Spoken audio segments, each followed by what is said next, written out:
오늘은 잠깐 구약과 신약,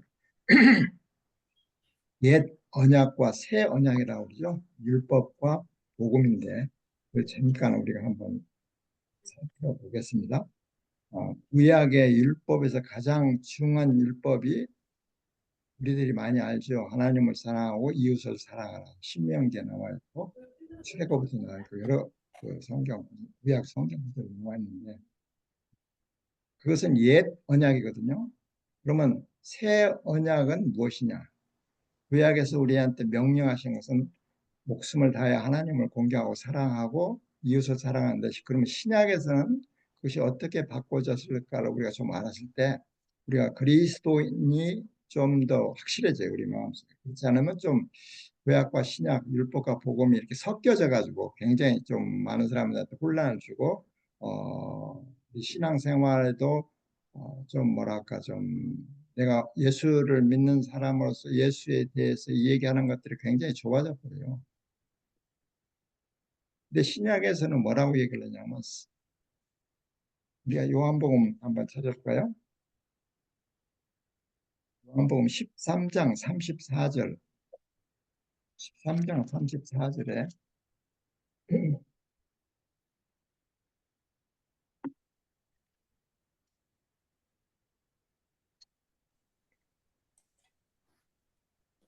세 계명을 너희에게 예, 예, 주노니 서로 여기서 사랑하라. 내가 너희를 사랑한 것 같이 너희도 서로 사랑하라. 예, 새 계명이라고 여기서 얘기하고, 그러면 새 계명과 옛 계명, 옛 언약과 새 언약에 대한 것을 어떻게 히브리서 한번 찾아보세요. 히브리서.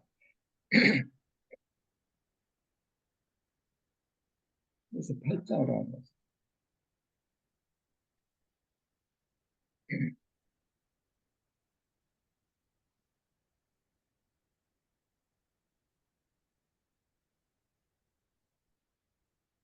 8장 7절.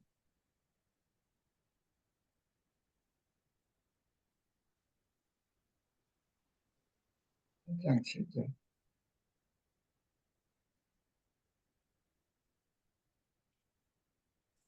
히브리서 몇 장 몇 절요? 8장 7절이요.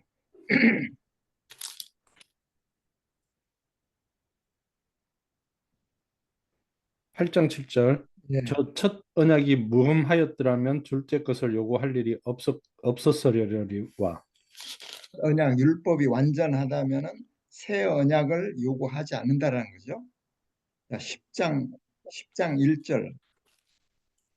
율법은 장차 올 좋은 일의 그림자일 뿐이요 참 형상이 아니므로 해마다 늘 드리는 같은 제사로는 나아오는 자들을 언제나 온전하게 할 수 없느니라. 율법은 장차 올 좋은 그림자를 본 참 형상 예수 그리스도에 대한 것이 아니기 때문에 하나의 그 뭐랄까 그림자라는 거죠. 그림자는 실체가 아니잖아요. 우리가 그림자를 정확히 알려면은 실체를 알면 그림자는 쉽죠. 근데 실체를 모르면 그림자를 보고 우리가 분간을 못, 아무리 해석을 해줘도 그것이 무엇인지 알 수가 없죠.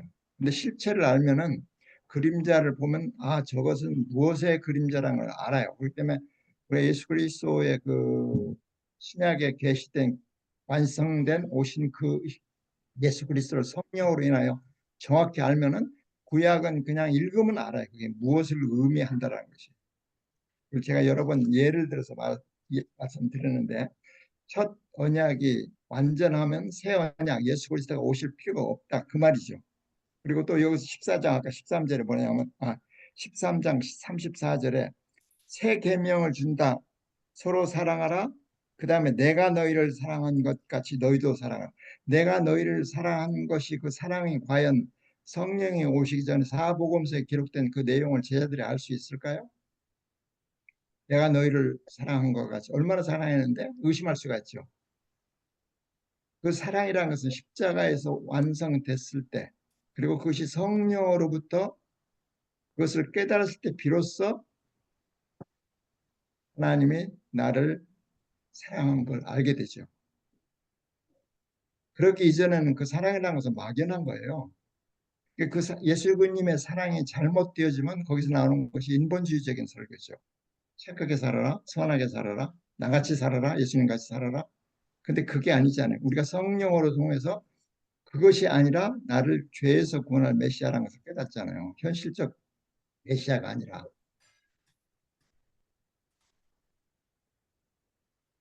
우리가 예수님이 그러니까 그 두 율법을 인정하신 그 성경 구절을 한번 찾아봐요. 마태복음 22장으로 가보세요.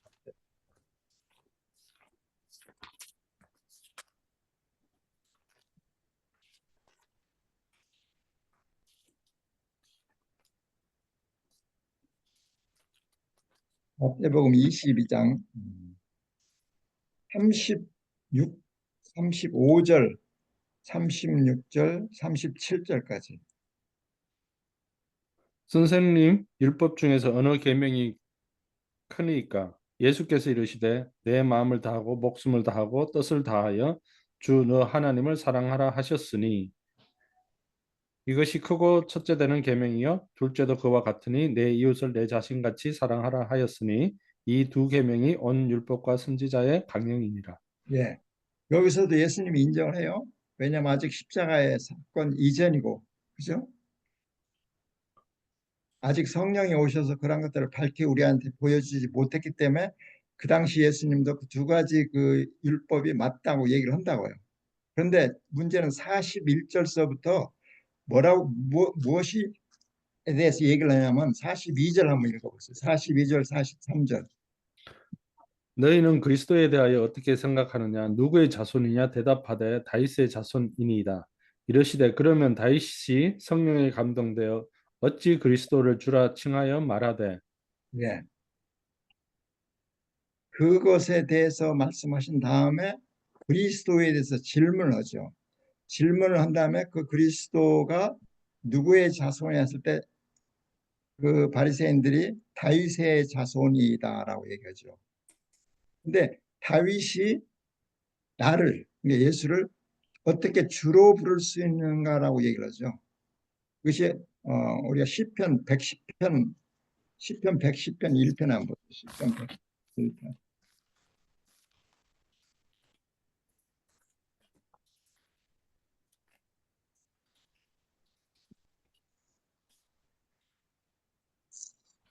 여호와께서 내 주에게 말씀하시기를 내가 내 원수들을 내 발판이 되게 하기까지 너는 내 오른쪽에 앉아 있으라 하셨도다.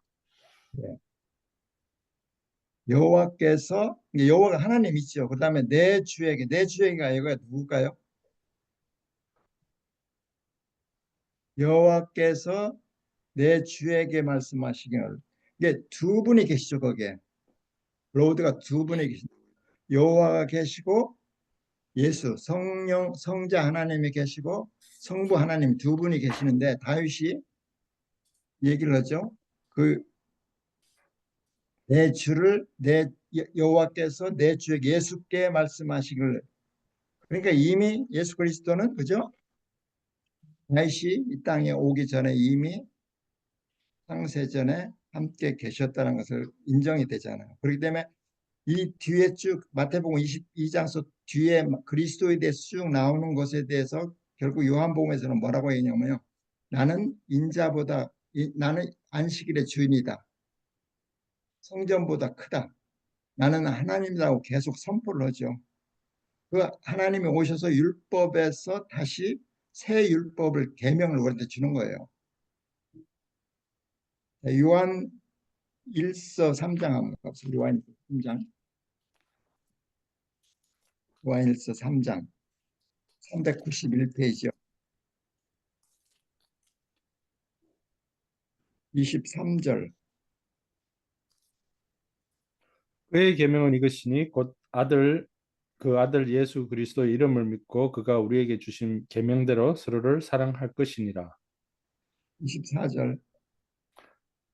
그의 계명을 지키는 자는 주 안에 거하고 주는 그의 안에 거하시나니 우리에게 주신 성령으로 말미암아 그가 우리 안에 거하시는 줄을 우리가 아느니라. 예, 구약의 새 계명은 하나님을 사랑하고 이웃을 사랑했는데 새 계명을 준단 말이에요. 새 계명은 뭐냐면 예수 그리스도의 이름을 믿고 그게 첫 계명으로 나와요. 신약에서 예수 그리스도의 이름을 믿고 성령으로 말미암아 그가 우리 안에 거하시니라. 성령으로 말미암아 우리가 이 성령으로 말미암아 예수를 믿으면은 우리가 성령 안에서 서로 사랑한다라는 거죠. 그러니까 베드로에게 내가 나를 사랑하느냐? 요한복음 마지막 장에 나오죠. 요한복음에서 마지막 장에 예수님이 베드로에게 내가 나를 사랑하냐고 물어보죠. 3번 물어보는데 베드로의 심정이 어땠을까요? 베드로의 심정은 아마 베드로 자신이 아마 부인했을 때를 기억할 거예요. 왜냐하면 부인하지 않는다고 목숨을 걸고 따라가겠다고 결정을 했고 결심을 했는데도 불구하고 3번이나 부인했단 말이에요. 부인했을 때 그 장면이 떠오르겠죠. 예를 들어서 이거예요. 아, 그 누가복음인가 그런 장면이 나오고 예수님과 베드로가 눈이 마주쳤다는 말이 나왔어요. 그 자리에서. 자, 부인하고 나서 눈이 마주쳤어요. 그때 베드로의 심정은 어떻겠어요? 우리가 생각하면은 굉장히 부끄럽죠. 아, 내가 말은 했는데 내가 실천을 못했구나. 굉장히 자괴감이 들고 나가서 통곡했다라는 말이 나와요. 그러면 예수님의 마음은 어떻겠어요? 베드로를 딱 보고 베드로 눈이 마주쳤을 때 예수님의 마음은 어땠을까? 우리가 한번 추측해 볼 수 있잖아요. 어떻게 했을까요? 어떤 생각을 가졌을까요, 예수님이? 한번 생각나는 대로 한번 해보세요. 예수님의 마음은 이거죠. 내가 평소에 너에게 얘기했지. 성령이 오시면은 너는 나를 따라오리라. 성령이 아니면 따라올 수 없다. 성령을 기다리라. 그 마음이었겠죠. 베드로야. 성령이 몇 날이 못해 성령이 올 텐데 그 성령이 비로소 그때 너에게 내주하면 그때 지금의 모든 상황을 깨달을 것이다라고 아마 속으로 생각하실 거예요. 이미 이 얘기를 했기 때문에. 그럼 베드로에게 내가 나를 사랑하냐고 물어봤을 때 2번, 3번째 물음에 베드로가 내가 주님을 사랑하는 주께서 아시나이다라고 했을 때 그 사랑은 무엇일까요? 무슨 사랑이었죠? 실제로 사랑했어요. 베드로가 그죠? 모든 일에 앞장서서 그죠? 칼로 맞고 음, 그 사랑을 했는데 그러니까 이거죠. 베드로는 예수님 내가 예수님을 사랑한 걸 예수님 알잖아요. 그 말이라고요. 사실은 예수님 알죠. 왜냐하면 항상 앞장서서 그죠? 자기를 보호해주고 맞고 그렇기 때문에 그렇지만 그것이 사랑이 아니라는 걸 얘기를 하는 거죠.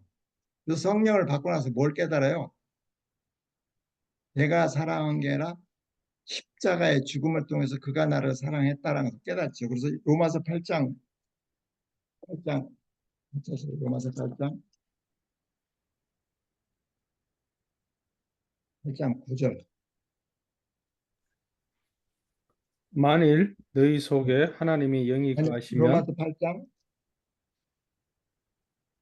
만일 너희 속에 하나님이 영이 잠깐만 거하시면 잠깐만요. 너희가 육신에 있지 않고 영에 있나니 누구든지 그리스도의 영이 없으면 그리스도의 사람이 아니라. 잠깐만요.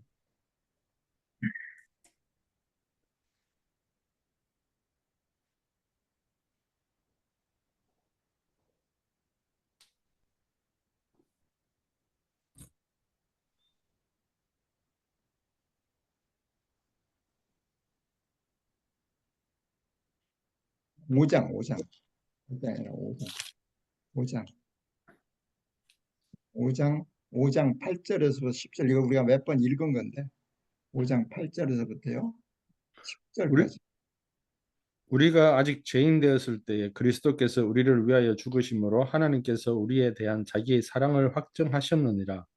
그러면 이제 우리가 그의 피로 말미암아 의롭다 하심을 받았으니 더 그로 말미암아 진노하심에서 구원을 받을 것이니 곧 우리가 예수 원수 되었을 때 그의 아들의 죽으심으로 말미암아 하나님과 화목하게 되었은즉 화목하게 된 자로서는 더욱 그의 살아나심으로 말미암아 구원을 받을 것이니라.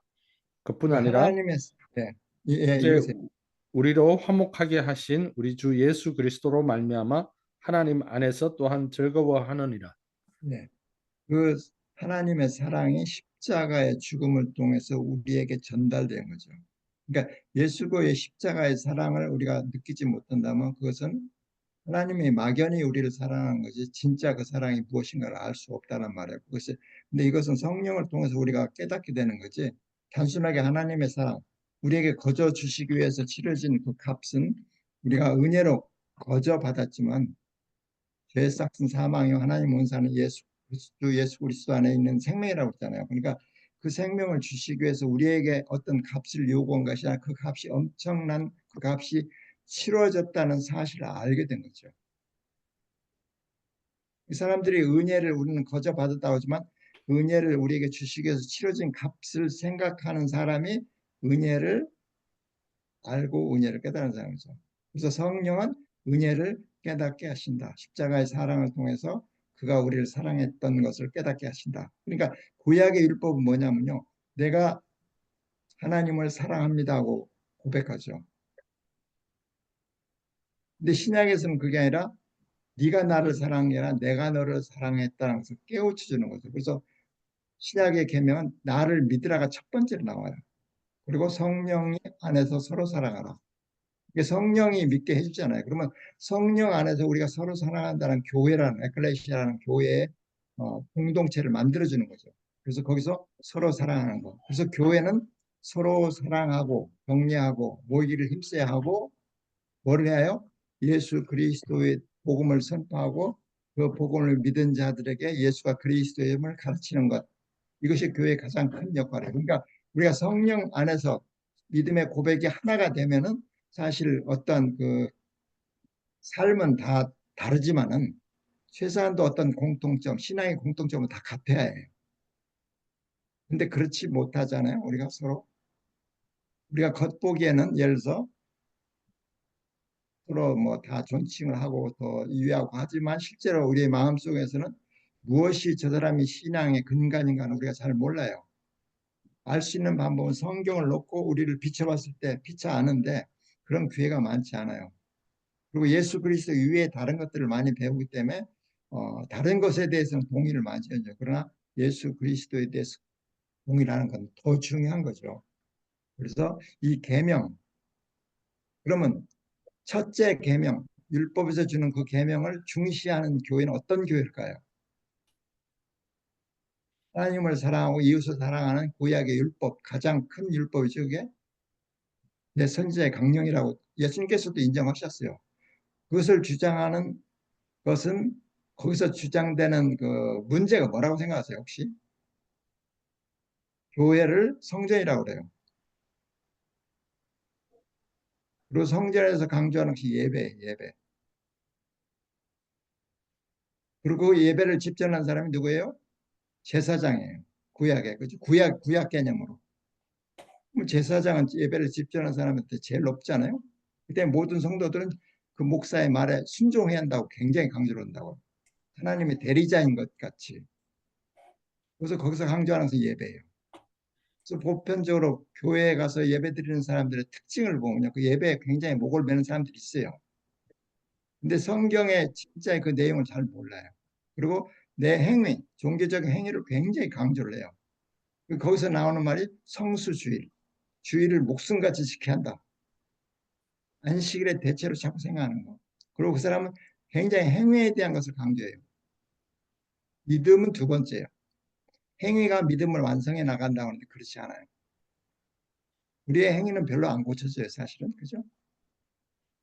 예배가 나쁘다라는 게 아니라 근본 은혜로 하지 않으면 그러니까 제가 계속 강조하는 게 이런 거 있잖아요. 주일날 교회 가는 건 맞아요. 안식구 첫날 예수 그리스도의 부활의 신앙. 그럼 교회 가는 사람의 마음 자세가 어떻게 돼야 하냐면 내가 예배를 드리러 가는데 근본은 은혜를 받으러 가는 게 아니라고 했잖아요. 은혜를 받은 사람으로서 간다는 거죠. 은혜를 받은 사람으로. 예수 그리스도를 믿고 거듭난 사람으로서 너무 감사해서 가서 사람들도 만나고 싶고 찬송도 하고 싶고 기도도 하고 싶고 서로 사랑하고 용서하고 그런 마음으로 가잖아요. 근데 보편적으로 그런 마음보다도 무엇을 받으러 간다고 자꾸 생각해요. 은혜를 받으러 간다. 교회에서도 은혜를 받으라고 자꾸 강조를 하면 성도들은 도대체 은혜가 뭐냐 말이에요. 우리가 잘 먹고 사는 거 건강한 그것이 은혜야?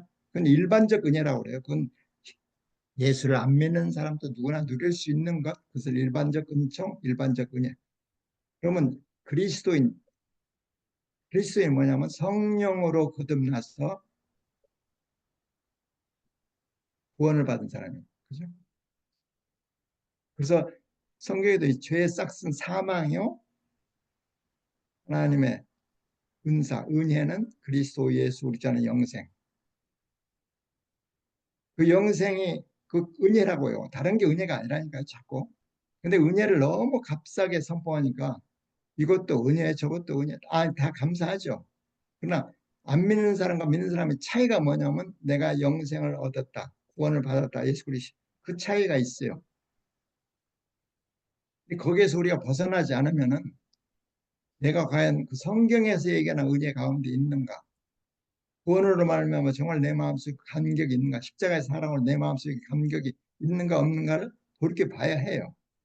교회 가는 목적이 은혜를 받으러 가는 것이 아니거든. 은혜를 받아 물론 안 믿는 믿지 않는 거듭난 사람 있지 않을 경우에는 은혜를 받으러 가는 게 맞아요. 그러나 예를 들어서 성찬식을 우리가 봐 성찬식 보면 거의 99%다 성찬을 받는다고요. 그죠? 성찬식 할 때. 그렇다면 99%가 이미 예수 그리스도를 믿는다는 하나의 표현이잖아요. 그게 표시잖아요.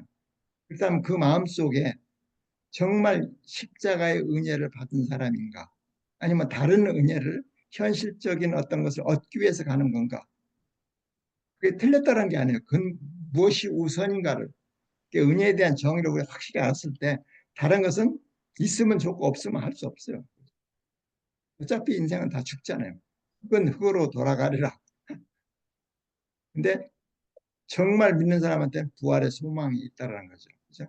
그러한 부분을 성경이 강조를 하기 때문에 우리가 복음과 은혜, 복음과 율법, 그죠? 구약과 신약을 분별해서 이해할 수 있어야 해요. 그래야지 다른 사람한테도 그걸 정확하게 잘 전할 수 있단 말이에요. 그죠? 그러니까 우리가